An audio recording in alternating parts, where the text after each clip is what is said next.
Hey guys, welcome back to my YouTube channel. Guys, आज का हमारा टॉपिक जेएसए के ऊपर है। आज हम जेएसए के बारे में जानेंगे। इसके लिए काफ़ी लोगों ने कमेंट किया है, तो देखिए आज हम क्या क्या जानने वाले हैं। आज हम जानेंगे व्हाट इज़ जेएसए या जेएचए। जेएसए या जेएचए क्या है, स्टेप्स ऑफ जेएसए, जेएसए का स्टेप क्या है और इसका फॉर्मेट कैसा होता है। ये 3 टॉपिक पे आज हम डिस्कस करेंगे आज के इस वीडियो में। तो आइए शुरू करते हैं। सबसे पहले बात करते हैं जेएसए क्या होता है।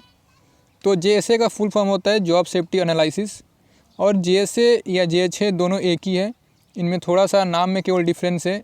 जैसे जेएसए का मतलब हो गया जॉब सेफ्टी एनालिसिस और जेएचए का मतलब हो गया जॉब हजार्ड एनालिसिस। तो दोनों एक ही है, इसमें आपको कन्फ्यूज नहीं होना है कि दोनों का मतलब अलग है। तो दोनों सेम चीज़ है। जेएसए का डेफिनेशन आप यहाँ पे देख पा रहे हैं। Job safety analysis is a safety tool that can be used to define and control hazards associated with a particular task or job operation। यानी कि जॉब सेफ्टी एनालिसिस या जॉब हजार्ड एनालिसिस एक सेफ्टी टूल है जिसका हम use कर सकते हैं किसी भी पार्टिकुलर टास्क या जॉब ऑपरेशन में जो भी हजार्ड्स है उन्हें कंट्रोल करने के लिए। यानी किसी एक खास काम में अगर कोई हजार्ड है उसे हम कंट्रोल कर सकते हैं जेएसए से। आगे देखिए, it is a systematic examination and documentation of every task within each job to identify health and safety hazard. यानी ये एक तरह का सिस्टमेटिक एग्जामिनेशन है, सिस्टमेटिक डॉक्यूमेंटेशन वर्क है जिसकी हेल्प से किसी भी काम में जो भी हेल्थ हजार्ड है, जो भी सेफ्टी हजार्ड है, उन्हें हम पहचान सकते हैं और उन्हें कंट्रोल कर सकते हैं। ओवरऑल ये एक सेफ्टी टूल है जिसकी हेल्प से हम किसी भी काम में जो भी उनके काम में जो भी स्टेप्स हैं उनमें जो हजार्ड्स हैं उन्हें हम आइडेंटिफाई कर सकते हैं और उन्हें हम कंट्रोल कर सकते हैं। नेक्स्ट है स्टेप्स ऑफ जेएसए। तो जेएसए के टोटल 4 स्टेप्स हैं। यानी जब भी हम जेएसए का डॉक्यूमेंटेशन वर्क करते हैं या अपने साइट पे जो भी हम जेएसए करने जाते हैं तो हमें 4 स्टेप्स को फॉलो करना होता है इसे कंप्लीट करने के लिए। तो सबसे पहला स्टेप है select the job to be analysed. जब भी आप जेएसए करेंगे तो सबसे पहले आपको किसी एक जॉब को सिलेक्ट करना होगा, क्योंकि आपके साइट पर काफ़ी सारे काम चल रहे होंगे और जेएसए किसी एक काम के लिए हम कर पाते हैं। तो सबसे पहले आपको ये देखना होगा हम किस जॉब के लिए, किस टास्क के लिए हमें जेएसए करना है, उसे हम सेलेक्ट करेंगे। जैसे आपके साइट पे स्कैफोल्डिंग हो सकता है, एक्सकेवेशन हो सकता है, लिफ्टिंग वर्क हो सकता है। तो किसी एक काम का ही आप जेएसए करेंगे एक साथ, तो आपको सबसे पहले किसी एक जॉब को सिलेक्ट करना होगा। नेक्स्ट स्टेप है break down the job in its sequence और स्टेप। यानी जो भी आपने जॉब को सिलेक्ट किया हुआ है उसमें काफ़ी सारे स्टेप्स होंगे। जैसे मान लीजिए स्कैफोल्डिंग है, उसमें काफ़ी सारे स्टेप्स हैं।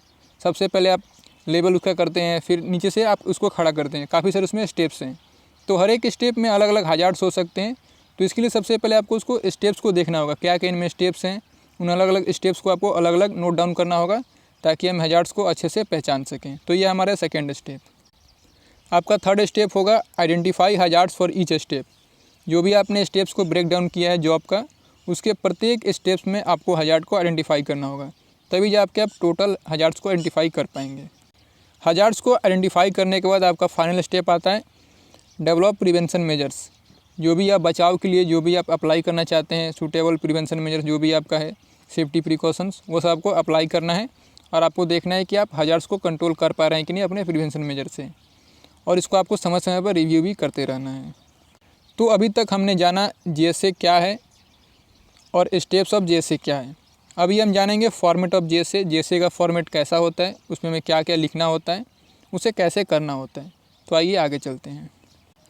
ये जो आप देख पा रहे हैं ये जॉब सेफ्टी एनालिसिस का फॉर्मेट है। इसे मैंने काफ़ी सिंप्लीफाई किया है, अपने हिसाब से बनाया ताकि आपको समझ में आए। यहाँ पे एक डाउट आपका क्लियर कर देना चाहूँगा, जो भी फॉर्मेट होता है अलग अलग कंपनी में, अलग अलग इंडस्ट्रीज में अलग अलग हो सकता है। तो यहाँ पर आपको कन्फ्यूज नहीं होना है। आपको ये जानना है कि इसमें क्या क्या पॉइंट्स आपको मेंशन करने होते हैं, इनके कैसे कैसे में लिखना होता है, ये आपको समझना है। बाकी सब आप खुद समझ जाएंगे। फॉर्मेट में कोई दिक्कत वाली बात नहीं है, वो आप जब भी बनाएंगे आप समझ जाएंगे। तो अभी यहाँ पे देखिए इसके एलिमेंट क्या क्या हैं। तो सबसे पहला है जॉब, यानी जिस जॉब का भी आप जॉब सेफ्टी एनालिसिस कर रहे हैं, जेएसए कर रहे हैं, वो आपको यहाँ पे मेंशन करना है। नेक्स्ट है आपका टाइम, किस टाइम को आप कर रहे हैं, यहाँ पे डिपार्टमेंट कौन कौन सा है वहाँ पे। नेक्स्ट है आपका डेट, यहाँ पे डेट मेंशन करना है, किस डेट को आप ये एनालिसिस कर रहे हैं। नेक्स्ट है यहाँ पे जॉब टाइटल, ये आपका इंपॉर्टेंट नहीं है, यहाँ पे आप छोड़ सकते हैं। नेक्स्ट है सेक्शन, यहाँ सेक्शन की जगह आप साइट लिख सकते हैं, आपका साइट का लोकेशन क्या है। और नेक्स्ट देखिए यहाँ पे सुपरवाइज़र, यानी वहाँ सुपरवाइज़र कौन है, वहाँ इंजीनियर्स कौन है, ये सब आपको यहाँ मेंशन करना होगा। तो यहाँ पे केवल सुपरवाइज़र लिखा है, लेकिन आप और भी मेंशन कर सकते हैं। नेक्स्ट है एनालिसिस बाय, यानी कौन एनालाइज कर रहा है, वहाँ पे सेफ्टी इंजीनियर, साइट इंजीनियर हो सकता है। रिव्यूड बाय, यानी रिव्यू कौन कर रहा है, जाँच कौन कर रहा है उसका, आपका सेफ्टी इंचार्ज या साइट इंचार्ज हो सकता है। अप्रूव्ड बाय, यानी अप्रूव कौन कर रहा है। तो आइए अब देखते हैं इसमें हमें लिखना क्या क्या है। तो सबसे पहले हम स्टेप फॉलो करेंगे। सबसे पहला हमारा स्टेप था कि किसी भी जॉब को एक सिलेक्ट करना है। तो मान लीजिए हमने जॉब सेलेक्ट किया स्काफोल्डिंग। अब नेक्स्ट स्टेप आता है कि जो भी हमने जॉब को सिलेक्ट किया है उसे अलग अलग स्टेप में डिवाइड करना है। तो सबसे पहला उसका स्टेप हो गया प्री स्काफोल्ड इरेक्शन, यानी स्काफोल्ड इरेक्शन के पहले क्या क्या हैजार्ड हो सकता है। तो यहाँ पे देखिए पोटेंशियल एक्सीडेंट और हैजार्ड, यानी क्या क्या हैजार्ड उसमें मिल सकते हैं। तो स्काफोल्डिंग खड़ा करने से पहले हो सकता है कि आपका सॉइल लूज़ हो, अनइवन सरफेस हो, तो ये एक हैजार्ड है। अब नेक्स्ट स्टेप है कि इसके लिए आपको जो भी प्रिकॉशन मेजर लेने हैं वो आपको लेना है। तो सबसे पहले आपको इंश्योर करना है कि जो भी लूज़ सॉइल है उसे हम प्रेस करके, जो भी रोल करके उसे हम स्ट्रॉन्ग बनाएं, ताकि जो भी हमारा स्काफोल्ड उस पर खड़ा हो हैंडल कर सके सरफेस उसे, और किसी भी तरह का स्काफोल्ड कोलैप्स ना करे, कोई दुर्घटना ना हो। नेक्स्ट आपका हैजार्ड हो सकता है collision of worker with vehicles, यानी मान लो जहाँ भी स्काफोल्ड हम इरेक्ट कर रहे हैं, अगर वहाँ पे ट्रैफिक मूवमेंट है, सपोज कि साइड के किनारे कोई रोड जा रहा है, तो हो सकता है कि व्हीकल से वर्कर्स को ठोकर लग जाए, एक्सीडेंट हो जाए। तो उसके लिए जो भी आपका वर्क एरिया उसको आप बैरिकेड करेंगे, साइन बोर्ड लगाएंगे, ये सब आपका प्रिकॉशन मेजर हो गया। नेक्स्ट है कि अगर कोई भी आपका पोस्ट है स्काफोल्ड का, अगर वो रस्टेड है या टूटा हुआ है, तो ये भी एक तरह का हैजार्ड है। तो स्काफोल्ड इरेक्ट करने से पहले आपको देखना है कि जो भी हमारा रस्टेड या किसी तरह का ब्रोकन टूटा हुआ पोस्ट ना मिले, जो भी हमने सही पोस्ट को हम उसमें यूज़ करें। नेक्स्ट आपका हैजार्ड हो सकता है अनएजुकेटेड एंड अनकम्पिटेंट पर्सन, यानी जो भी स्काफोल्ड इरेक्ट कर रहा है उसको स्काफोल्ड के बारे में पता नहीं है, वो कम्पिटेंट नहीं है, तो भी एक तरह का हैजार्ड है। तो इसके लिए आपको क्या करना है, जो भी इरेक्शन कर रहा है स्काफोल्ड का, वो आपका कम्पिटेंट होना चाहिए, उसके बारे में उसे नॉलेज होना चाहिए। Start the work without permit, अगर बिना परमिट के आप काम शुरू कर रहे हैं, ये भी एक तरह का हैजार्ड है। तो जब भी आप स्काफोल्ड इरेक्शन करें या जो भी काम करें, उसके लिए आप सही परमिट ले पहले। नेक्स्ट है हैजार्ड है फेलियर ऑफ प्लानिंग, अगर आपने प्लानिंग सही से नहीं किया है कि स्काफोल्ड कितना बड़ा है, कैसे कैसे इसे इरेक्शन करना है, तो इसमें आपका नुकसान हो सकता है, आपकी किस तरह का दुर्घटना हो सकता है। तो सबसे पहले ये पता कर ले कि जो स्काफोल्ड हम इरेक्ट कर रहे हैं ये कितने कैपेसिटी का है, कितना बड़ा है, कैसे इरेक्ट करना है, ये सब प्लानिंग पहले आपको कर लेना है। ग्राउंड प्रिपरेशन के बाद आपका सेकेंड स्टेप आएगा, स्काफोल्ड आप इरेक्शन करेंगे।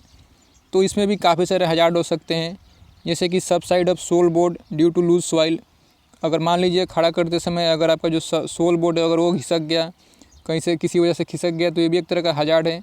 तो ये सब आपका स्टेप्स है, आप देख पा रहे हैं इसको कैसे आपको करना है। ये सारा फॉर्मेट मैं आपको दूंगा जब भी मेरा एप्लीकेशन सही हो जाता है। तो अभी उसमें काफ़ी सारे दिक्कतें आ रही हैं, जो भी मैंने HSC नोट एप्लीकेशन बनाया हुआ था, तो अभी 1 महीने से तो प्रॉब्लम ही आ रहा है, देखते हैं आगे क्या होता है। अगर वो सही हो जाएगा तो आपको ये सारे नोट्स PDF सब कुछ मिलेगा वहाँ पे देखने के लिए।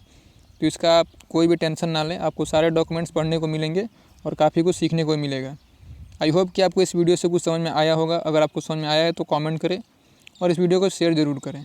स्काफोल्ड लाइव लोड, यानी स्काफोल्डिंग में लाइव लोड किसे कहते हैं, इसके बारे में हम जानेंगे। सेकेंड है स्काफोल्ड डेड लोड, स्काफोल्ड में डेड लोड क्या होता है, इसके बारे में जानेंगे।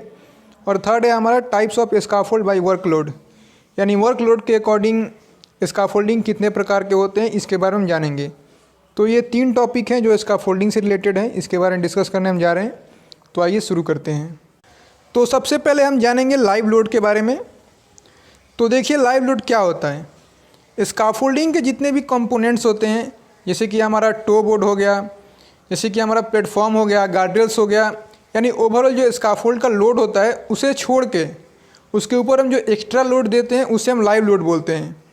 जैसे कि जितने भी वर्कर्स काम कर रहे हैं स्काफोल्ड पे, उनका जो वेट है, जो उनका वजन है, उसे हम लाइव लोड बोलेंगे। जैसे कि हमारा कोई मटेरियल रखा है स्काफोल्ड पे, उसे हम लाइव लोड बोलेंगे।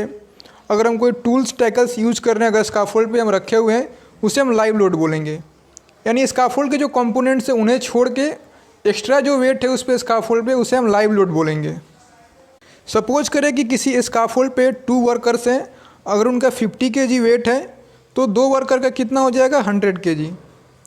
वैसे ही अगर उस पर कोई मटेरियल है 10 kg का, मान लो कोई टूल्स एंड टैकल्स है 5 kg का, तो हम जब तीनों को ऐड करेंगे 10, 5 और 100 को, तो जो हमारा 115 kg आएगा वो हमारा लाइव लोड हो गया। अब बात करते हैं डेड लोड के बारे में। तो स्काफोल्ड के जितने भी कंपोनेंट होते हैं, या आप ऐसे कह लीजिए कि स्काफोल्ड का जो टोटल वेट होता है उस पर लाइव लोड हम ऐड नहीं करेंगे। जो स्काफोल्ड का कंपोनेंट होगा उसी को केवल ऐड करेंगे। जैसे उसमें रनर हो गया, पोस्ट हो गया, गार्ड्रेल्स हो गए, क्लैम्प्स हो गए, इनके जो वजन होते हैं इन्हें हम डेड लोड बोलते हैं। यानी ओवरऑल जो स्काफोल्ड का वेट है, अपना स्काफोल्ड का खुद का वेट, उसे हम डेड लोड बोलते हैं। तो डेड लोड में लाइव लोड में यही फ़र्क है कि डेड लोड अपना स्काफोल्ड का वजन होता है और लाइव लोड मतलब जो स्काफोल्ड के ऊपर वर्कर्स हैं, हमारे मटेरियल्स हैं, टूल्स टेकल्स हैं, इनको हम लाइव लोड बोलते हैं। नेक्स्ट टॉपिक है types of scaffold by workload. यानी वर्कलोड के अकॉर्डिंग स्काफोल्ड कितने प्रकार के होते हैं। अलग अलग स्काफोल्ड होता है, उनका अलग अलग कैपेसिटी होता है, यानी उस पर हम कितना लोड देंगे इसके अकॉर्डिंग भी स्काफोल्ड को हम अलग अलग भाग में बांटते हैं। तो वर्कलोड के अकॉर्डिंग स्काफोल्ड 3 प्रकार के होते हैं, जिनमें सबसे पहला है लाइट ड्यूटी स्काफोल्ड, सेकेंड है मीडियम ड्यूटी स्काफोल्ड और थर्ड है हेवी ड्यूटी स्काफोल्ड। तो इन तीनों का अपना अलग अलग कैपेसिटी होता है। जो लाइट ड्यूटी स्काफोल्ड है इस पर हम मैक्सिमम 225 kg वेट दे सकते हैं, यानी ये मैक्सिमम वेट है, इससे ज़्यादा हम इस पर वेट नहीं दे सकते हैं, वो हमारे लिए हाइजरस होगा। सेकेंड है मीडियम ड्यूटी स्काफोल्ड, इसका जो मैक्सिमम वर्किंग लोड होता है वो 450 kg होता है, यानी इतना मैक्सिमम उस पर हम लोड दे सकते हैं। यानी जो हमारे वर्कर्स होंगे, जो मटेरियल होगा, जो टूल्स एंड टेकल्स होंगे, अगर उनका सारा वजन हम 450 kg तक आता है तो सही है, मतलब वहाँ तक हम काम कर सकते हैं। लेकिन उससे अगर एवब होता है तो स्काफोल्ड हमारा सेफ़ नहीं है। हेवी ड्यूटी स्काफोल्ड होता है, मैक्सिमम लोड उसका होता है 675 kg, यानी इतना तक हम लोड उस पर दे सकते हैं स्काफोल्ड पे, इतना मटेरियल, वर्कर्स, टूल्स एंड टेकल्स वहाँ रख सकते हैं और काम कर सकते हैं।